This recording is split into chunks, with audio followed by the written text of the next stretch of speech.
Imaginez-vous pouvoir augmenter vos prix sans perdre de clients, voire même en avoir encore plus. Eh bien, c'est exactement ce que savent faire les marques de luxe et j'ai voulu prendre Apple comme référence.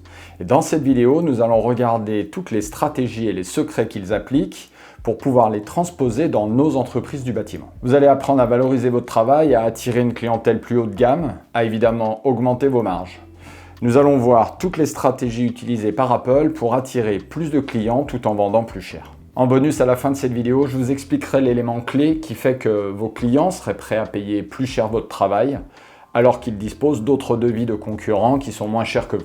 Alors pour commencer, il faut que vous arrêtiez de communiquer dans tous les sens, sur tous les domaines, ou de ne pas communiquer du reste, mais surtout il faut que vous soyez niché. Dans le terme niché, on entend identifié comme un spécialiste dans un domaine et pas dans deux. Alors vous allez dire, bah oui, mais moi je cherche à avoir de plus en plus de clients, à faire de plus en plus de choses. Eh bien c'est une erreur que de penser qu'en étant comme ça présent sur tous les domaines, vous allez avoir plus de clients. En fait, l'idée c'est d'avoir plus de clients dans un domaine sur lequel vous allez être repéré et identifié comme un expert. Aujourd'hui, Apple, on le voit, on le sait, avec la capacité financière qu'ils ont, humaine, technologique, qui pourraient être présents absolument partout dans nos vies.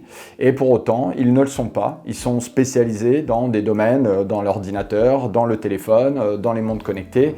Et c'est là leurs principales activités. Et ils sont vus comme un leader, pour ne pas dire le leader, dans ce domaine-là. Eh bien nous, dans le BTP, on peut récupérer cette stratégie pour finalement pouvoir vendre plus cher à plus de clients.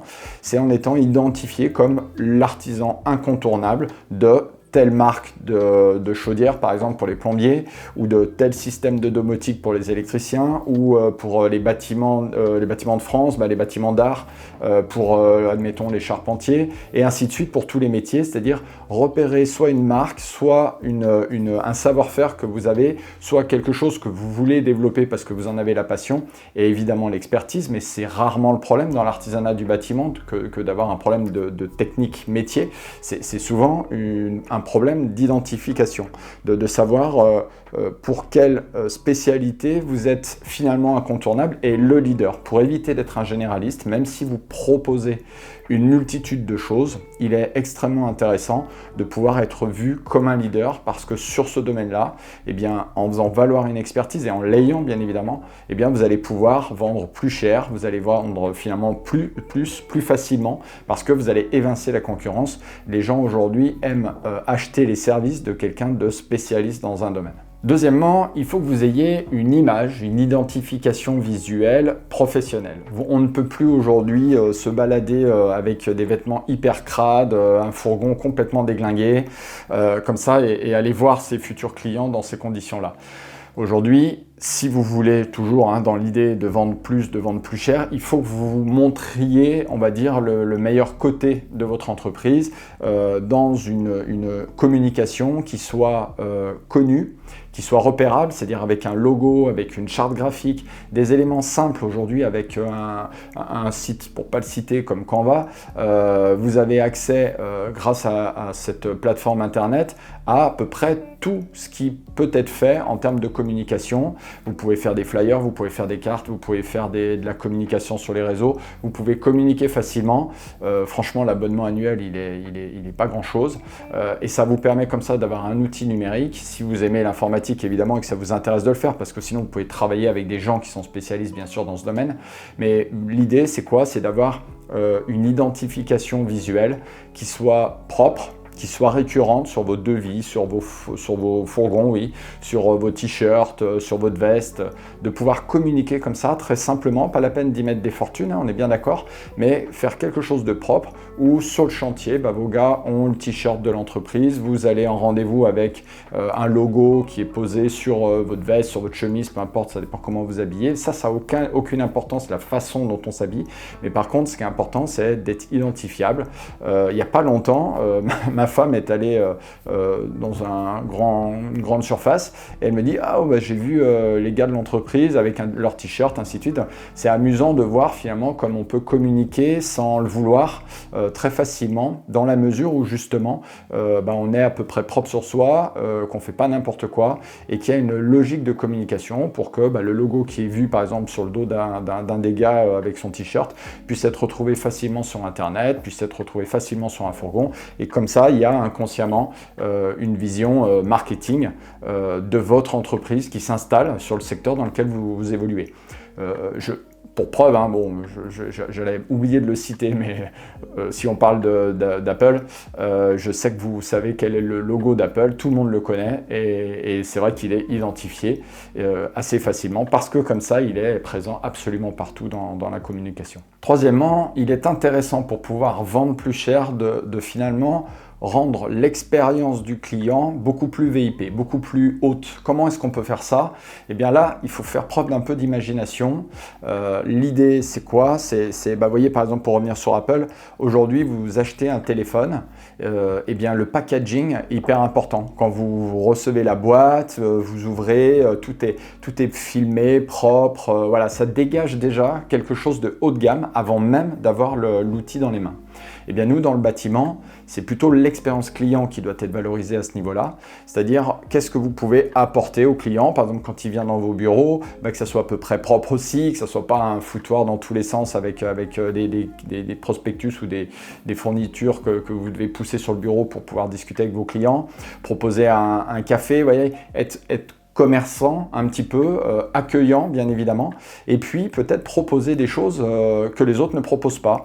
Par exemple, le suivi du chantier via des photos que les gars feraient sur le terrain et feraient remonter au bureau pour pouvoir les mettre sur un réseau, sur un drive partagé avec le client, et que le client, s'il est à distance et qu'il ne peut pas venir voir son chantier régulièrement, puisse se connecter et voir l'avancée de son chantier. Il y a des clients à moi qui mettent aussi, quand ils font des constructions ou des gros bâtiments, ou des gros travaux, hein, pas forcément dans la construction pure de bâtiments, mais ça peut être la rénovation de bâtiments, eh bien, qui installent des caméras qui enregistrent comme ça 24 heures sur 24 le chantier pour qu'un client puisse se connecter avec un accès évidemment sécurisé, puisse se connecter sur cette plateforme et regarder l'avancement de son chantier en temps réel pour les clients qui seraient à l'étranger ou loin du chantier toujours. Et puis peut-être proposer des rendez-vous clients régulièrement plutôt que d'attendre que le client vous demande de vous voir parce qu'il y a un problème sur le chantier, eh bien organiser de temps en temps une visite de chantier en même temps que vous allez voir vos gars, dire au client, écoutez, vous êtes le bienvenu, sur place, je dis n'importe quoi, mais si c'est le matin à 8h, vous emmenez les croissants, ça coûte rien, mais ça permet en fait d'avoir un peu un service haut de gamme auprès d'un client qui va apprécier bien évidemment ces petits gestes et ces particularités que vous allez pouvoir proposer et qui, au moment de signer un devis, peut-être fera la différence avec un concurrent qui sera à peu près au même prix que vous, mais qui ne proposera pas cette expérience un peu VIP de la relation client. Alors pour continuer, je vais insister finalement sur ce que j'ai dit précédemment et vous parler de l'expérience client, parce qu'on voit que Apple ne vend pas de produits en fait. On n'entend jamais dans des publicités d'Apple qui vous expliquent la performance du téléphone, la vitesse à laquelle la photo est prise, la capacité de mémoire et de vitesse des processeurs. Tout le monde s'en fout, Apple ne communique pas là-dessus. Apple communique sur l'expérience que vous avez à posséder par exemple un téléphone Apple. Ça permet, comme on le voit dans les pubs, de faire des photos de famille, de passer des bons moments, de pouvoir enregistrer des vidéos des enfants qui vont grandir et ainsi de suite. On voit bien, c'est vraiment l'image de l'expérience qu'on a avec le téléphone qui est vendu. Et bien nous, dans le BTP, on peut faire la même chose et arriver à vendre au client finalement l'expérience qu'il va avoir avec votre entreprise. Il faut que vous ayez cette vision de clients entre guillemets privilégiés avec lesquels vous aurez peut-être plus de temps à passer, mais parce qu'aussi c'est des clients qui auront payé plus cher pour avoir une expérience avec vous qui sera différente peut-être que dans d'autres domaines de vos activités. Si vous avez une niche, par exemple, je prends l'exemple d'un plombier qui va travailler avec une marque référence dans une chaudière ou dans des systèmes de climatisation, peu importe, eh bien sur ce domaine-là, eh bien peut-être traiter moins de clients que vous pourriez en traiter pour avoir le temps nécessaire à prendre le temps justement d'aller voir le client sur le chantier, de prendre le temps de lui expliquer les choses, prendre le temps de lui proposer peut-être des garanties, des certifications que les autres ne seraient pas capables de fournir. Vraiment de travailler cette relation, de travailler cette expertise que vous allez avoir et de travailler l'expérience que le client va avoir avec vous dans ce domaine-là. Vous ne pourrez peut-être pas faire ça sur tous les domaines dans lesquels vous intervenez, mais je vous le redis, c'est pas grave ça. L'idée, c'est d'être niché sur un domaine, de travailler dans d'autres domaines si ça vous intéresse, mais d'être niché sur quelque chose pour lequel vous allez proposer une expérience client quelque part unique. On le voit, je parlais de marques de luxe en introduction. Dans certaines marques, je ne vais pas citer, parce que sinon je passais mon temps à citer des grandes marques, mais rien que de rentrer dans le magasin, quand quelqu'un vous ouvre la porte, quelqu'un vous reçoit, on vous propose un café, ainsi de suite, pour ne pas citer toute la chaîne LVMH, voilà, ou Rolex, et ainsi de suite. C'est des expériences clients que vous avez en rentrant dans leur magasin, et finalement, ça fait partie déjà de la vente. Ça veut dire qu'avant même d'avoir vu le produit, eh bien, il y a déjà un concept qui fait que le client se dit « tiens, il y a de la valeur ici ». Eh bien, nous pouvons dans le bâtiment faire la même chose. Ça nous permet, en plus de faire valoir et de faire vivre nos valeurs, je crois, c'est-à-dire qu'on est tous attentifs à ce que nos clients soient satisfaits et finalement de pouvoir leur proposer le temps nécessaire à leur accorder. Alors oui, c'est un temps qu'ils vont payer dans les devis, mais c'est un temps finalement qu'ils seront heureux d'acheter parce que c'est un temps avec vous, avec vos équipes, avec des petites attentions qui vont créer la différence et qui vont créer justement l'expérience. Maintenant, j'aimerais vous parler d'une autre façon de donner plus de valeur finalement à votre entreprise et à votre travail. C'est ce qu'on appelle le storytelling. Le storytelling, ça veut dire quoi? Ça veut dire raconter une histoire. Et en fait, on se rend compte que si on est capable de raconter une belle histoire, eh bien, on emmène le client vers nous, on le fait rentrer un peu dans notre cercle, dans notre communauté. Aujourd'hui, pour parler d'Apple, on voit bien que tout le monde connaît Steve Jobs, tout le monde connaît le fondateur d'Apple et tout le monde connaît l'histoire d'Apple. Vous faites partie d'une communauté. Il y a même, on voit bien les files d'attente quand on sort l'iPhone, je ne sais pas combien, parce que c'est à peu près vrai à chaque fois qu'il y a un iPhone qui sort. Il y a des files d'attente de dingue devant les magasins parce que les gens veulent rester dans cette communauté. Alors effectivement aussi pour ce que techniquement apporte le matériel, donc dans votre domaine, dans le BTP, il faut être à la hauteur de ce que vous allez vendre, mais il y a cette idée de faire partie d'une communauté. Et comment est-ce qu'on fait ça dans le BTP? On a aussi la chance, pour ceux qui ont des entreprises, on va dire historiques, de pouvoir communiquer sur ce sujet. Nous, aujourd'hui, on est la 3e génération de charpentiers dans la famille. Ça a de l'importance, on raconte assez facilement notre histoire de famille, de mon grand-père, mon père, moi-même, mon frère aujourd'hui, parce que c'est quelque chose déjà qu'on a à cœur et qui en plus donne de la valeur parce que chacun y met un peu quelque chose. Le fait que ce soit une 3e génération, ça peut être aussi l'idée de dire tiens, c'est une entreprise sérieuse qui dure dans le temps, avec laquelle on pourra avoir un accompagnement dans le temps aussi.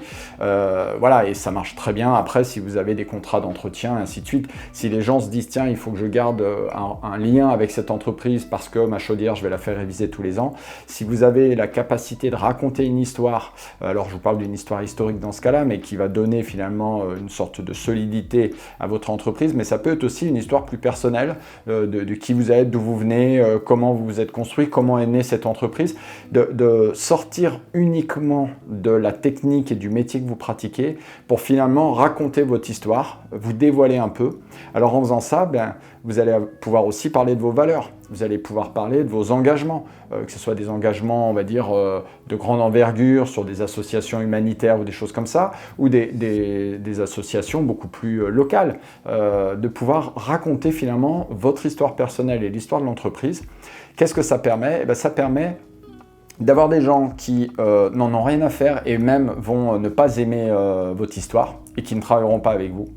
Et d'avoir des gens qui vont adorer vos valeurs, adorer vos histoires et adorer finalement qui vous êtes et d'où vous venez. Et travailler avec vous. Parce que c'est ces clients-là qui nous intéressent, c'est ceux qui finalement, au-delà du produit, vont chercher quelque chose, chercher un lien, chercher une identité. Et en retrouvant à travers vous et à travers ce que vous êtes, vos valeurs, vous allez comme ça évincer un peu la concurrence. Dans mon domaine, autant vous dire que venant de l'armée, c'est quelque chose de très puissant.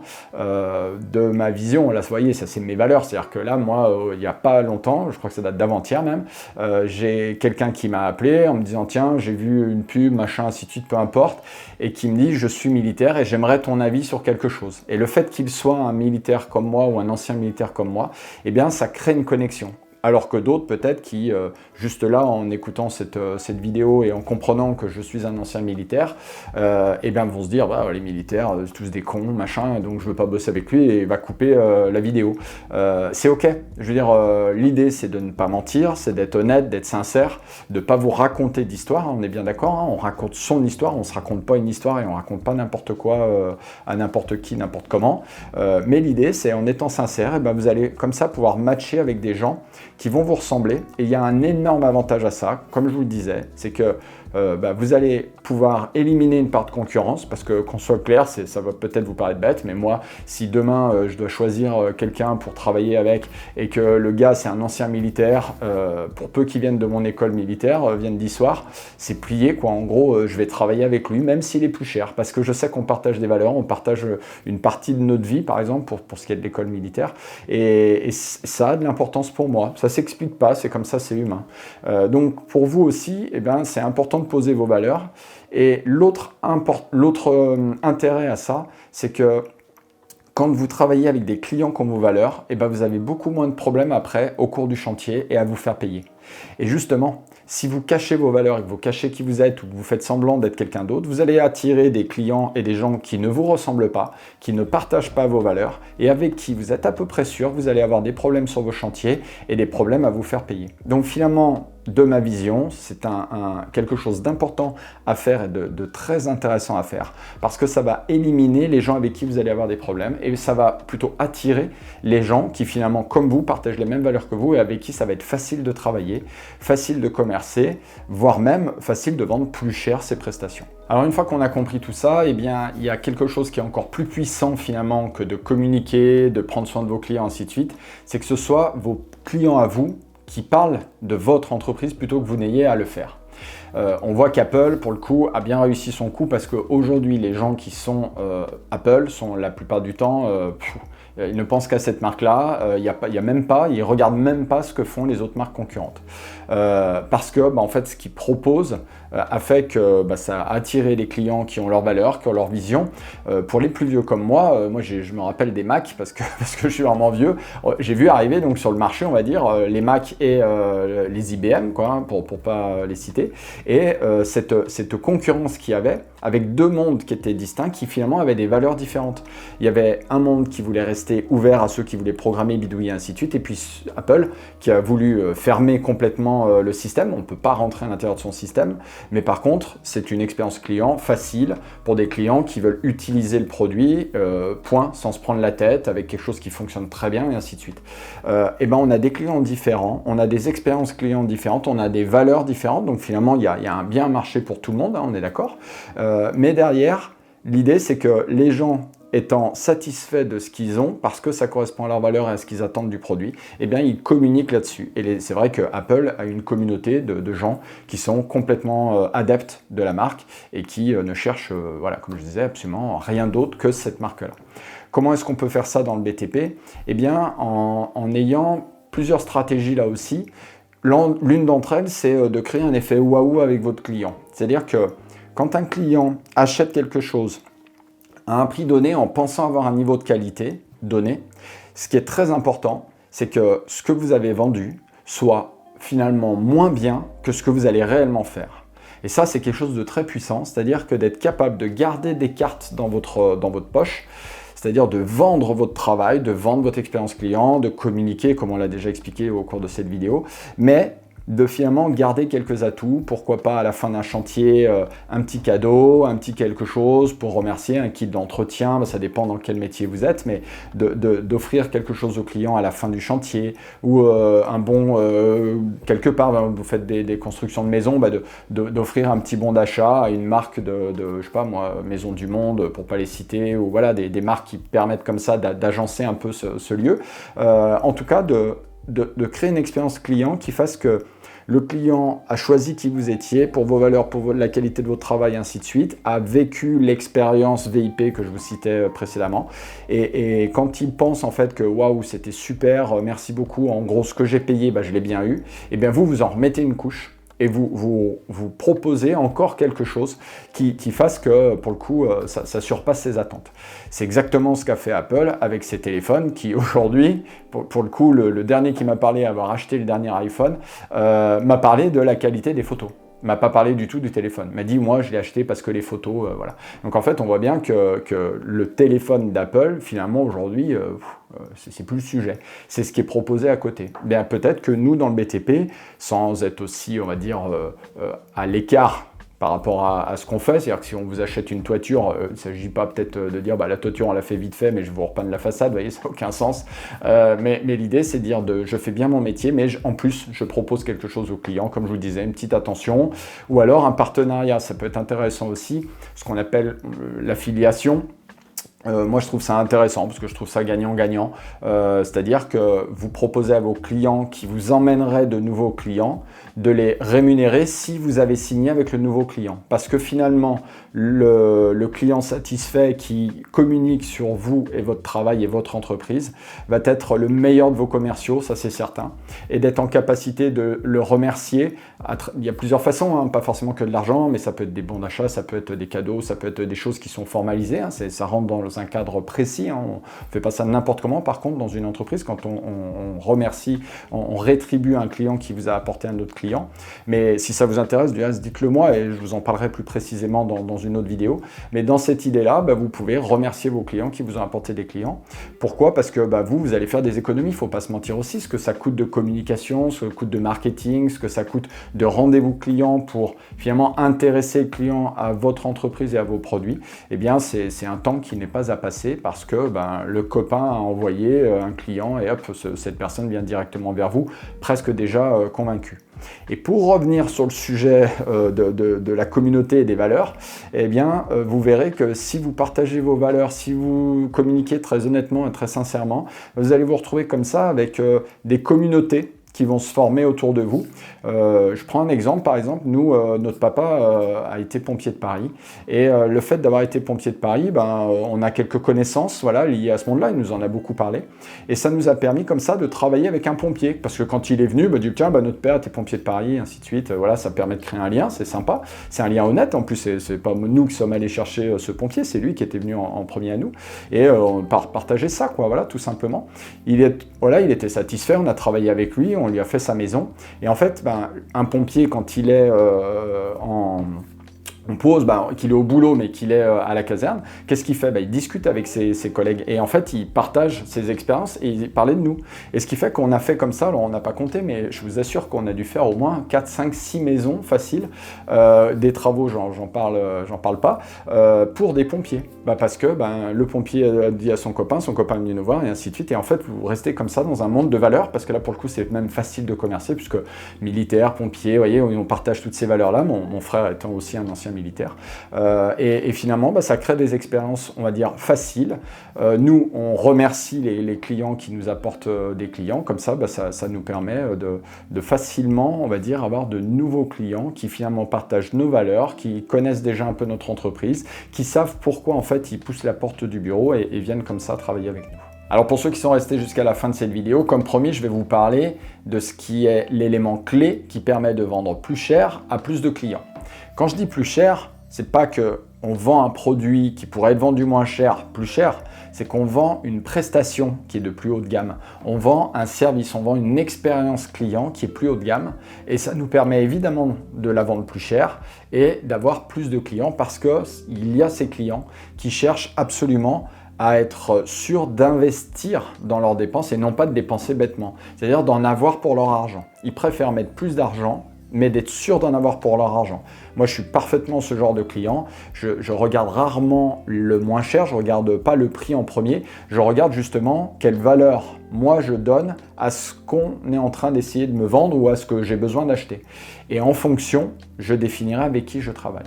Et donc cet élément clé, c'est la confiance. Il faut que vous puissiez communiquer de telle manière à ce que les clients, vos prospects, parce qu'ils sont encore peut-être pas signés avec vous, aient confiance en vous avant de signer justement.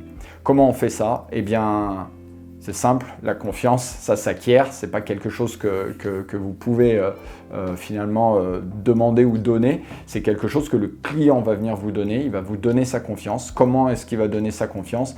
Et ben, la majorité des êtres humains ont besoin d'être rassurés avant de donner leur confiance. Et pour être rassuré, ben, il vous faut avoir une communication honnête, sincère, comme je vous le disais précédemment, de ne pas vous raconter d'histoire, de ne pas raconter n'importe quoi, de ne pas faire n'importe quoi. Mais si vous dites tout ce que vous faites et que vous faites tout ce que vous dites, voire même encore mieux, eh bien je vous assure qu'avec cette honnêteté, cette transparence et cette simplicité, et avec cette volonté de toujours mieux faire et de toujours mieux servir vos clients, eh bien vous aurez une part de ces clients qui cherchent ça, qui ne cherchent pas le prix, qui ne cherchent pas autre chose, en fait, qui cherchent ce que vous allez leur proposer. Et au moment où ils sont sûrs qu'en fait, ce que vous leur proposez est vrai, et même, voire même, ils auront une expérience encore plus dingue que ce qu'ils imaginent, eh bien, ces gens-là vont venir vers vous et signer vos devis, même si vous êtes plus cher que d'autres, parce que c'est bien l'expérience, c'est bien tout ce qu'on a dit dans cette vidéo que le client va venir signer et pas simplement un bout de papier, un montant et une technicité. Voilà, pour finir, comprenez bien, donc il ne faut pas baisser vos prix, bien au contraire. Il faut voir comment les augmenter, comment vendre une expérience client au-delà de ce que proposent vos concurrents pour pouvoir proposer vos valeurs, proposer finalement ce qu'est l'artisanat du bâtiment, c'est-à-dire des gens passionnés qui ont une expertise réelle dans un domaine et qui sont finalement attentifs à la satisfaction client. Eh bien, vendez ça. Vendez cette expérience, ne vous en cachez pas. Alors pour ça, il faut mettre en place tout ce que je vous ai expliqué pour que ça soit visible de l'extérieur, parce que c'est bien beau de les avoir en vous, ces valeurs, et c'est tout ce qu'on vient de dire, mais si les prospects, si les futurs clients ne voient pas ce que vous êtes en train de leur proposer sur le marché, ils ne viendront jamais l'acheter. Mais si vous mettez bien en place ces éléments-là, ça va vous permettre d'avoir des clients avec qui vous allez avoir plaisir à travailler. Comme par hasard, c'est des clients qui vous rendront heureux aussi personnellement, parce que si eux sont satisfaits, vous le serez aussi, et vice-versa. Donc comme ça, ça crée une dynamique positive. Des artisans de bonne humeur, heureux d'aller sur les chantiers de ses clients, et c'est parfait. Voilà. Donc écoutez, si cette vidéo vous plaît justement, faites pareil.